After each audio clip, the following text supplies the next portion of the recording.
जी बिल्कुल, ईद उल फित्र करीब आते ही ईद की तैयारियां भी अरूज पर पहुंच गई। बाजार में खरीदारों का रश लग गया, तो दूसरी तरफ जूसों की कीमतें भी आसमान से बातें करने लगी और खरीदारों की होश उड़ा दिए।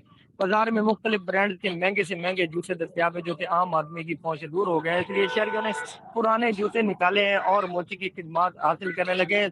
ईद के मौके पर मोची का जो है उसके पास भी रश लग गया और उनका कारोबार भी चमक उठा। मेरे साथ शहरी मौजूद हैं, से बात करते हैं। भाई हम 10 की दाम होती है। जी अस्सलाम वालेकुम। बाजार गए हैं जुत्ती लैन गए थे। दुकानदार सानू आके जी 7,000 रुपए की जुत्ती मिल सकी थानू जी। इस घट कीमत तो लानी तो थानू मिल सी 3,000 रुपए की जी। लेकिन असि उस उठ के आ गए घर से आके की करिए। सिर नाप के बह रहे हो तो वो पुरानी जुत्तियां चौक के ते मोची दे ते कोल आ गए जी थानू जी। जुत्ती पॉलिश कर दे तो थान टांका भी ला दे जुत्ती में जी। उन्हें मोची को पैसे पूछे, उन्हें कहा जी 300 रुपये लग गया सी। मैं तो मेहरबानी करो, गरीब बंदे हैं जी। उन्हें कहा थोड़ी वास्ते रुपया 250 लग गया सी, तो काम नहीं हो सकता है। बच्चे का नहीं कपड़े कोने वो पाते पुराने कपड़े हैं जी। ते साडे को और कोई नहीं जी, मेहरबानी करो भी साडे वास्ते कोई शफकत करो।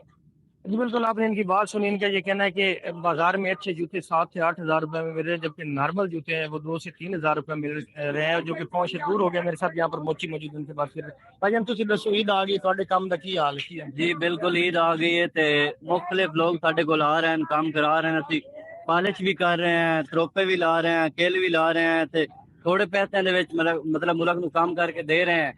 ते अल्लाह पाक खैर करे। ईद करीब आ गई, हुकूमत तो आवाम का एहसास नहीं है। असं गरीब मोची एहसास कर लेने आवाम का। थोड़े पैसे दे विच मुल्क ਨੂੰ काम करके दे रहे हैं। चलो उन्होंने ਦੀ ਵੀ ईद खुशी नाल गुजर जाती, साडी ईद भी खुशी नाल गुजर जाती। ते अल्लाह पाक खैर करे। जी बिल्कुल, आपने मोची की भी बात सुनी। उनका ये कहना है कि उनके पास शहरी आ रहे हैं, वो जूतों को सिलाई भी कर रहे हैं, कील भी लगा रहे हैं, इसके साथ पॉलिश करके चमका कर नया बना कर दे रहे हैं, ताकि उनका भी वक्त गुजर जाए और हमारी भी ईद अच्छे तरीके के साथ गुजर जाएगी।